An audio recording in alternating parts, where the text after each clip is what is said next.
नमस्कार साथियों, आप देख रहे हैं advocate Narendra Joshi YouTube channel.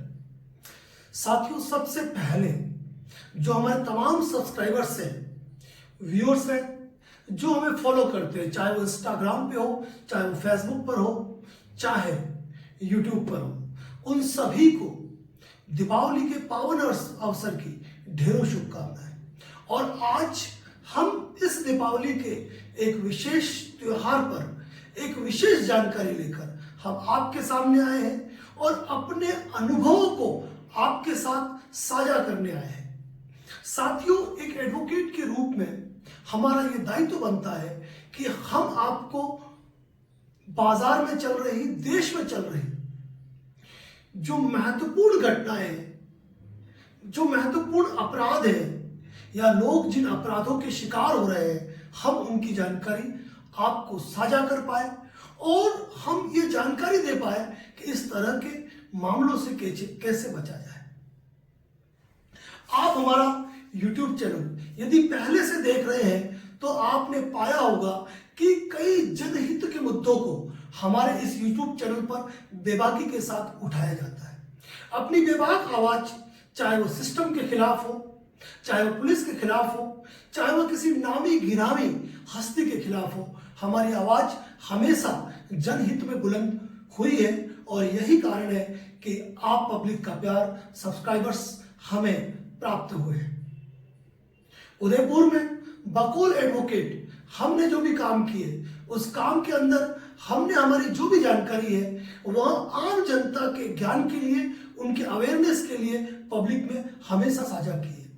आज हम इस YouTube चैनल के माध्यम से आपके सामने कुछ मुद्दे की बात कर रहे हैं और वह यह है कि आपने कुछ टाइम पहले हमारा एक वीडियो देखा था कि मैं चाहूं तो कलेक्टर की जमीन बेच दूं।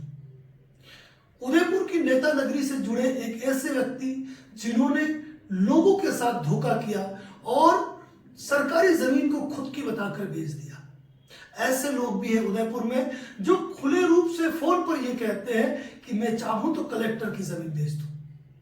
कुछ समय पूर्व आपने हमारे YouTube चैनल के माध्यम से, अखबार की हेडलाइन से और उदयपुर के इलेक्ट्रॉनिक मीडिया के नाम से जाना कि रेलवे के एक बड़े अधिकारी ने, जिनका नाम डॉक्टर प्रखर मालूम है, जिन्होंने रेलवे में इतने बड़े पद पर रहते हुए बेरोजगारों से रोजगार दिलाने के नाम पे करोड़ों की धोखाधड़ी की।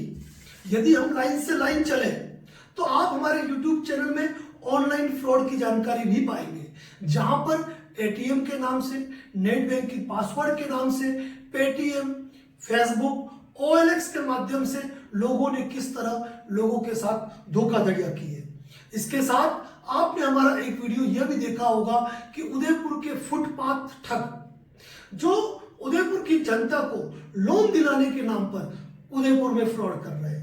इसके बाद आपने देखा होगा इंश्योरेंस कंपनी फ्रॉड, यानी कि आजकल मार्केट में जो इंश्योरेंस कंपनियां आई हुई है वो अपनी पॉलिसी बेचने के लिए किस तरह जनता को अपने टेलीकॉलर से फोन कराकर उनके साथ फ्रॉड करते हैं।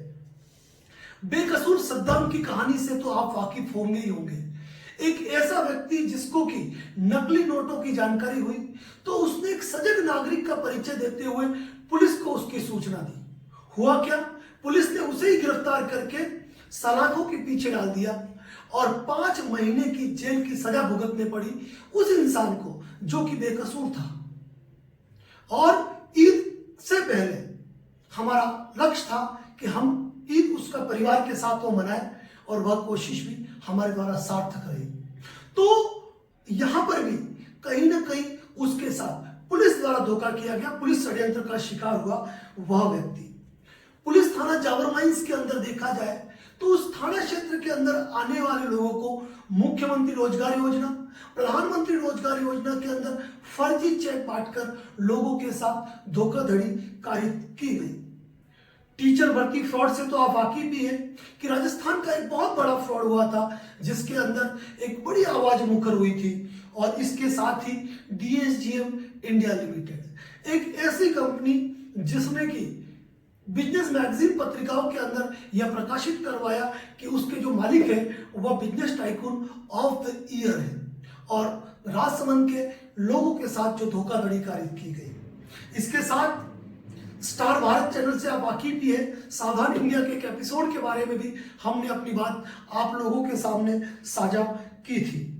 किसानी योजनाओं के नाम पर आम लोगों के साथ धोखाधड़ी की गई, बांसवाड़ा से संबंधित लोगों के साथ जो लोन की धोखाधड़ी हुई, और इसी के साथ आरएमजीबी बैंक यानी कि खुद सरकारी बैंक के कर्मचारियों द्वारा गांव के कोटड़ा क्षेत्र के लोगों के साथ जो फ्रॉड किया गया, और इसके साथ सोसाइटी के रजिस्ट्रार का जो तुगलकी फरमान था, और ऐसे कई मामले हैं जिनको अगर मैं गिनाने जाऊंगा तो सुबह से शाम हो जाएगी। ऐसे कई मामले हैं जिनके अंदर एक आम व्यक्ति पीड़ा का शिकार हुआ है।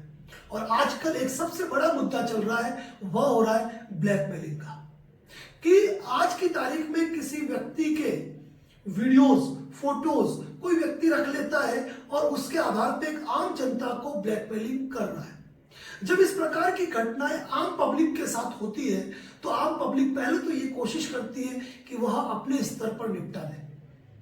उसके बाद जब मालूम पड़ता है कि अपने स्तर पर यह चीज नहीं निपटाई जा रही है तो वह किसी कंप्लेंट में नहीं जाते, कोई पुलिस कार्रवाई में नहीं जाते, किसी कोर्ट की प्रोसीडिंग में नहीं जानते, क्योंकि उनके दिमाग में एक बात बैठी हुई है कि पुलिस द्वारा हमको सहयोग नहीं किया जाएगा, पुलिस द्वारा हमसे ही अपराधियों की तरफ पूछताछ की जाएगी। ये बात वास्तविक रूप से सत्य है। मैं इस बात का समर्थन करता हूं कि जब भी कोई एफआईआर दर्ज होती है तो पुलिस को त्वरित एक्शन लेने की आवश्यकता है, लेकिन वह जांच के नाम पर केवल वो टाइम डिले करती है, और सामने वाले जो अपराधी है, सामने वाले जो आरोपी है, उनको मौका मिलता है कि वह अग्रिम जमानत के अंदर जा सके, वह उस केस का सेटलमेंट कर सके, वह 482 के अंदर एफआईआर क्रश कराने के लिए या जमानतों के लिए आगे की कार्रवाई में जा सके।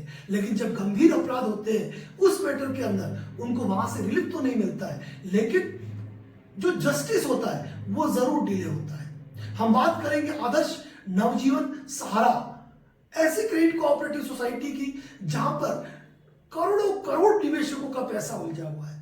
न्याय व्यवस्था की आस लिए जो लोग न्याय व्यवस्था की तरफ रुख किया है, जिन्होंने कोर्ट की ओर रुख किया है, देर सवेरी सही उनके पक्ष में इंसाफ जरूर होगा। अभी तक हमने जितने भी मामले हमने गिनाए हैं उनमें 90% से अधिक मामलों के अंदर पीड़ितों को न्याय मिला है, क्योंकि पीड़ित अपनी आवाज को बुलंद करने के लिए आगे आए, कोर्ट के सम्मुख हुए, वो लड़े, चक्कर काटने पड़े, उन्होंने चक्कर काटे, लेकिन जिन लोगों ने अन्याय के खिलाफ आवाज उठाई है वो लोग आज की तारीख में सफल हुए। जितने मामले हमने आपको गिनाए उन मामले में 90% मामलों में लोगों को इंसाफ मिला है। भारतीय संविधान ये कहता है कि इंसाफ के लिए आपको खुद आगे आना पड़ेगा, इंसाफ आपके घर नहीं आएगा। ऐसे कई लोग हैं जो आज की तारीख में रोजगार के नाम पे ठगे गए हैं, लोन के नाम पे ठगे जा रहे हैं, ऑनलाइन एक्टिविटीज के नाम पे ठगे जा रहे हैं, ऑनलाइन शॉपिंग के नाम पे ठगे जा रहे हैं, निवेश योजनाओं के नाम से ठगे जा रहे हैं, और ब्लैकमेलिंग के नाम पर ठगे जा रहे हैं। ऐसे हम सभी लोगों को मैं ये कहना चाहता हूं कि ऐसी अवस्था में इस दीपावली पर मेरे उन तमाम लोगों से ये कहना होगा कि आप इन चीजों से आगे आइए, क्योंकि जब तक आप आवाज बुलंद नहीं करेंगे तब तक ऐसे लोग आते रहेंगे। कल आपके परिवार के दूसरे लोगों को, आने वाली नई पीढ़ी को वो अपनी ठगी का शिकार बनाते रहेंगे। आवाज तो आपको बुलंद करनी होगी, और ध्यान रखिएगा कि अन्याय करने वाले से अन्याय सहने वाला बड़ा पापी होता है। मैं मानता हूं कि कोर्ट कचहरी के दौरान, पुलिस कार्रवाई के दौरान एक आम आदमी को तकलीफों का सामना करना पड़ता है, लेकिन आप यदि किसी फ्रॉड का शिकार हुए हैं तो आपको यह चाहिए कि आपको उसके खिलाफ आवाज उठानी चाहिए। ऐसा प्रत्येक व्यक्ति जिसने आपके साथ कोई गलत काम किया है, आपको उसके खिलाफ आवाज बुलंद करनी पड़ेगी, चाहे वो कितना भी बड़ा अधिकारी क्यों ना हो, कितना भी बड़ा पॉलिटिशियंस क्यों नहीं हो, कितने भी बड़े रुतबे और प्रभाव वाला व्यक्ति क्यों ना हो, लेकिन कोई व्यक्ति कानून से बड़ा नहीं हो सकता, प्रशासन से बड़ा नहीं हो सकता, सिस्टम से बड़ा नहीं हो सकता। ये बात आपको माननी चाहिए। तो मैं यहां पर आज इस दीपावली के अवसर पर प्रत्येक उस व्यक्ति को जो किसी न किसी रूप से किसी अपराध का शिकार है, कहीं ना कहीं उसके साथ धोखाधड़ी कारित हुई है।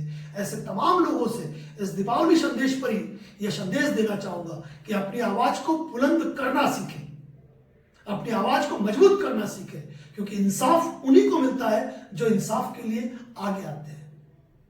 कुछ मामले जरूर ऐसे हैं जहां पर हम हमारा पूरा प्रयास करते हैं कि आप तक प्रत्येक आवाज पहुंचनी चाहिए और जो सफल होगी।